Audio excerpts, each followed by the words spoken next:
memang saya sempat berbicara dengan Dr. Lena dan kita bicara mengenai regulator, pH dan lain sebagainya. Dan kita tahu bahwa kebiasaan kota besar, orang-orang di kota besar ya, dengan mungkin kebiasaan merokok, kemudian mengkonsumsi makanan yang kurang sehat, kemudian stres level yang tinggi dan lain sebagainya, ini kerap kali membuat pH kita turun dan ini mengganggu fungsi organ.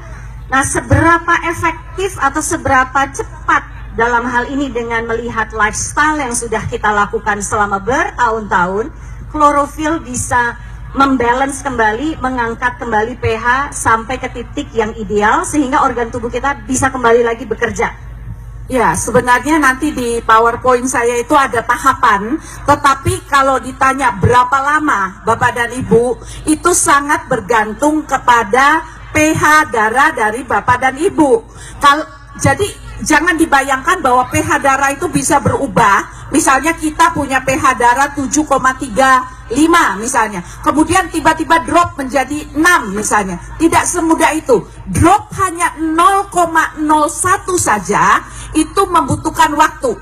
Jadi berarti kalau pH darah Bapak dan Ibu sudah asam, itu untuk mengembalikannya itu tidak dalam waktu yang singkat.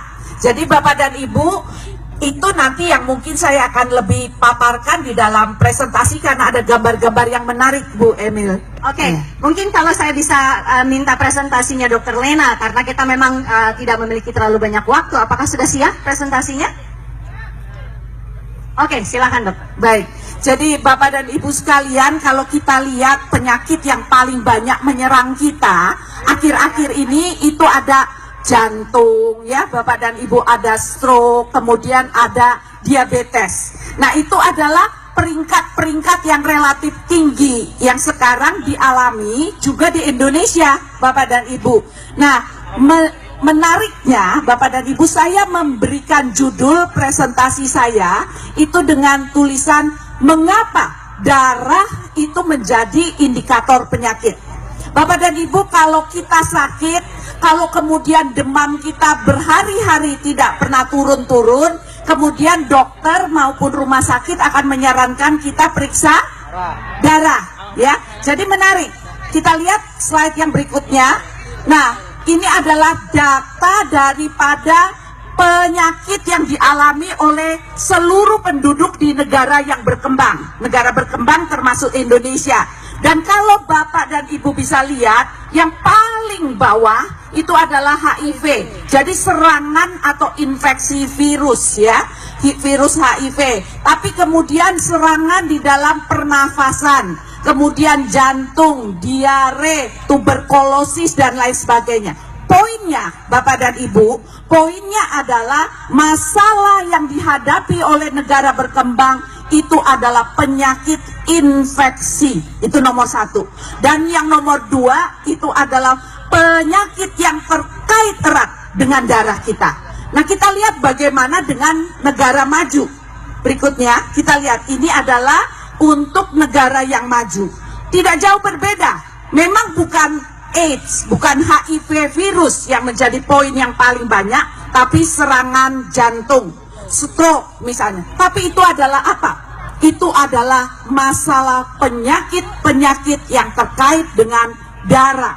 Jadi Bapak dan Ibu, kesehatan darah itu berperan sangat penting. Nah, kita lihat slide berikutnya. Nah, ini adalah yang di sebelah kanan, itu adalah darah yang sehat, yang merahnya banyak ya Bapak dan Ibu ya. Yang di kirinya itu contoh yang terkena penyakit leukemia. Nah, ada di bagian sebelah paling ujung, yang atas itu adalah gambaran darah orang-orang yang sehat, orang-orang yang normal.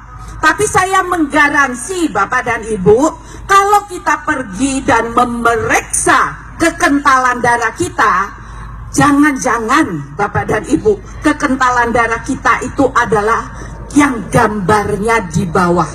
Dan untuk itu Bapak dan Ibu gampang periksanya, langsung saja ke tempat pemeriksaan, apakah itu Prodia dan sebagainya, kemudian tes dan minta gambar kekentalan darah Bapak dan Ibu. Lihat apakah Bapak dan Ibu ada di bagian yang atas atau di bagian yang bawah. dan ini akan mempengaruhi tingkat kesehatan kita. Berikutnya. Nah, Bapak dan Ibu, saya sangat senang dengan tayangan ini. Ternyata ya Bapak dan Ibu, kesehatan kita, darah kita itu yang menentukan kita itu sehat atau tidak.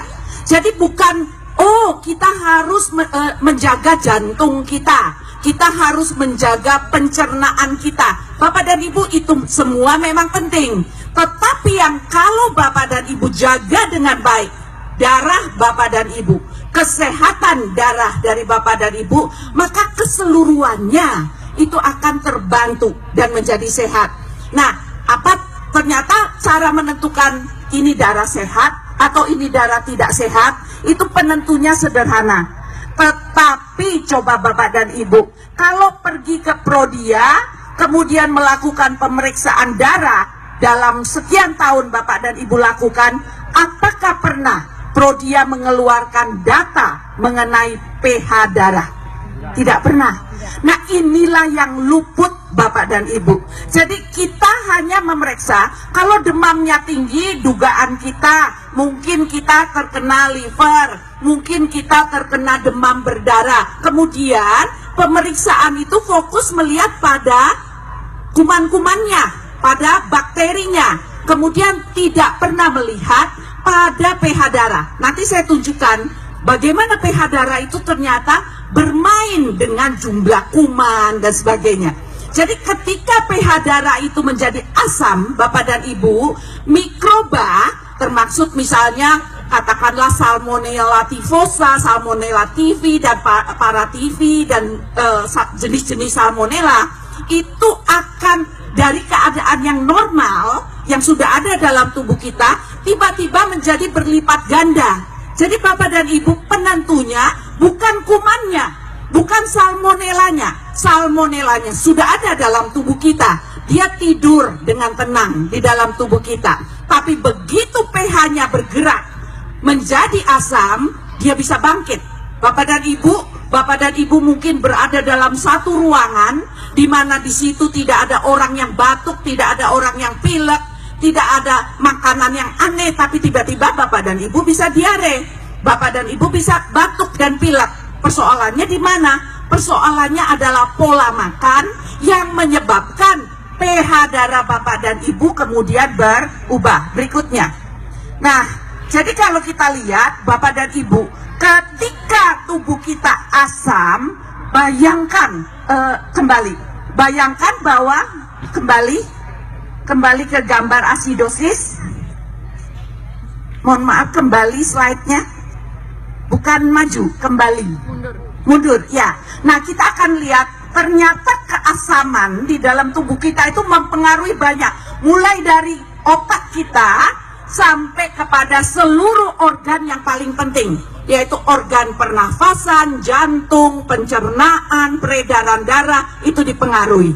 Lanjut. Nah, jadi Bapak dan Ibu, lanjut. Nah, kalau kita lihat Bapak dan Ibu, nah ini ada hal yang menarik.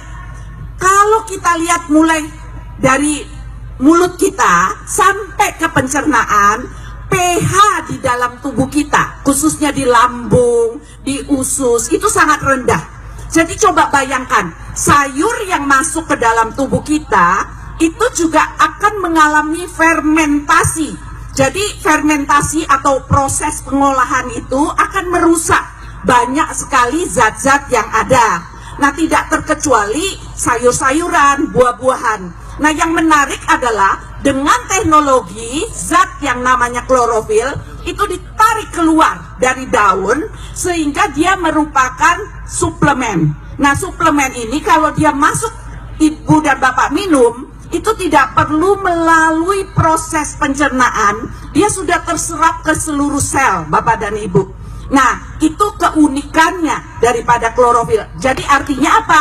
Klorofil kalau masuk ke lambung terdegradasi tidak, karena asam yang begitu rendah. Ya terdegradasi Bapak dan Ibu. Tapi keunggulannya adalah dia tidak perlu masuk ke lambung ya Bapak dan Ibu. Sampai di mulut Bapak dan Ibu dalam hitungan detik, klorofil bisa masuk ke seluruh sel di dalam tubuh. Ya. Nah, lanjut. Gambar ini menarik. Jadi pengaturan pH itu sangat penting. Bapak dan Ibu, sebenarnya gambarnya agak sulit terlihat mungkin dari jauh. Pada saat orang mati, Bapak dan Ibu, pH-nya kalau diukur itu sekitar 3,5 pH-nya. Nah, kalau kemudian dia mempunyai pH karena pola makan dan sebagainya itu di bawah 6, yaitu sekitar 5,8. Pada saat orang mempunyai darah dengan pH 5,8, pada saat itulah switching daripada kanker itu dimulai. Jadi on, Bapak dan Ibu. Jadi karena keasaman tubuh kita ini tiba-tiba sel kankernya hidup, Bapak dan Ibu. Jadi switching dia 5,8 itu pH utamanya. Jadi sekarang kita harus angkat pH-nya itu. Bapak dan Ibu lihat, sel yang normal itu pH-nya adalah 7,3536. Nah, berarti Bapak dan Ibu jaga seperti itu. Tapi kalau Bapak dan Ibu sakit kanker bagaimana? Misalnya kan bisa jadi kita sedang mengidap kanker nih karena pola makan. Maka Bapak dan Ibu bawa pH darah Bapak dan Ibu ke 8,8. Caranya minum klorofil, misalnya begitu ya Bapak dan Ibu. Sehingga kalau pH-nya itu dipaksa ke 8,8, itu bukan pH yang normal ya, tetapi pada saat itulah switch off dari sel kanker itu jadi berarti sel kanker itu bisa kita tekan, bisa kita kendalikan dengan membalance dan membawa pH ke pH sekitar 8,8. Itu Bapak dan Ibu keunggulan atau keuntungan daripada klorofil. Lanjut. Nah, makanya Bapak dan Ibu, bahwa sesuatu yang berwarna-warni seperti itu ya, cantik, sehat, fantastik begitu ya. Dan kalau kita lanjut lagi, kalau yang dari daging dan sebagainya, lanjut, kita juga melihat, lanjut, ya enak ya, yummy gitu ya, yang tadi ya enak. Sehingga memang kita harus mengatur seluruh jenis makanan kita itu ke pH di atas 7 Bapak dan Ibu, yaitu sayur dan buah-buahan. Sudah tidak ada cara lain yang harus dilakukan agar potensi kanker yang dimiliki oleh setiap orang itu bisa di switch off di pH 8,8. Lanjut.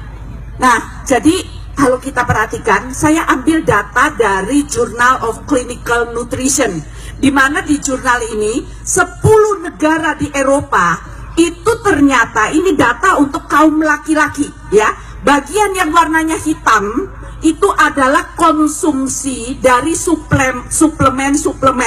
Sedangkan bagian yang putih yang ada di bawah itu adalah konsumsi dari bahan-bahan yang chemical, jadi obat dan sebagainya. Kita lihat yang putri selanjutnya ya, di negara yang sama. Lanjut. Nah, kita lihat ternyata negara yang maju, yang sadar akan kesehatannya, mereka mengkonsumsi. Memang ini contohnya bukan klorofil ya Bapak dan Ibu, ini adalah vitamin A. Tapi kita melihat bahwa mereka pun negara yang maju memilih pilih vitamin A yang sintetik atau pilih vitamin A yang natural. Ternyata mereka memilih yang natural. Jadi Bapak dan Ibu, kesadaran itulah yang harus dimiliki oleh seluruh kita ya. Jadi kita juga tidak boleh mengkonsumsi yang sintetik, tetapi kita memilih yang natural. Saya akan selesaikan sedikit lagi, lanjut. Nah, keuntungannya Bapak dan Ibu sudah sangat tahu kenapa sih klorofil itu bisa langsung terserap ke dalam seluruh sel tubuh kita.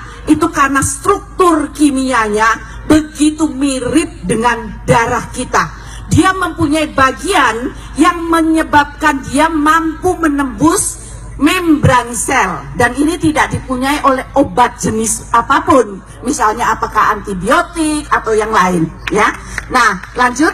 Dan yang menarik Bapak dan Ibu, klorofil itu kalau di dalam sistem itu tidak cantiknya seperti ini. Dia punya ekor yang bergerak-gerak untuk menyapu Bapak dan Ibu, jadi seperti sapu. Jadi itu adalah struktur klorofil ya, cantik sekali, indah, dan dia mempunyai fungsi yang luar biasa. Lanjut. Nah, Bapak dan Ibu, ini sudah saya jelaskan 3 fungsi tadi, lanjut. Dan ini poin yang penting. Bapak dan Ibu, kenapa klorofil bisa disebut sebagai antioksidan? Sebenarnya hampir semua yang mempunyai istilahnya senyawa hematik. Senyawa hematik itu yang seperti darah itu sifatnya prooksidan, Bapak dan Ibu. Jadi sifatnya justru menimbulkan radikal bebas. Tapi berdasarkan penelitian sejak tahun 65 bahkan diketahui satu-satunya senyawa hematik yang berfungsi sebagai antioksidan itu adalah klorofil dan turunannya. Bahkan Sato sudah dari tahun 80 Bapak dan Ibu menyatakan bahwa klorofilin itu punya antioksidan, dan antioksidannya ada di mana? Di cincinnya itu, Bapak dan Ibu, yang saya gambarkan hijau itu. Jadi mekanismenya unik. Kalau ada radikal bebas ROO yang ada bunderan, itu kalau ditambahkan klorofil, kita minum klorofil misalnya, maka radikal bebas itu bisa diredam. Mekanismenya sudah sangat jelas dan itu dipakai lewat cincinnya. Ya, Bapak dan Ibu, saya akan akhiri di sini. Ceritanya masih panjang, tapi biar Bapak dan Ibu bisa punya waktu mencerna, dan saya pikir lebih baik tanya jawab begitu. Sekian dan terima kasih.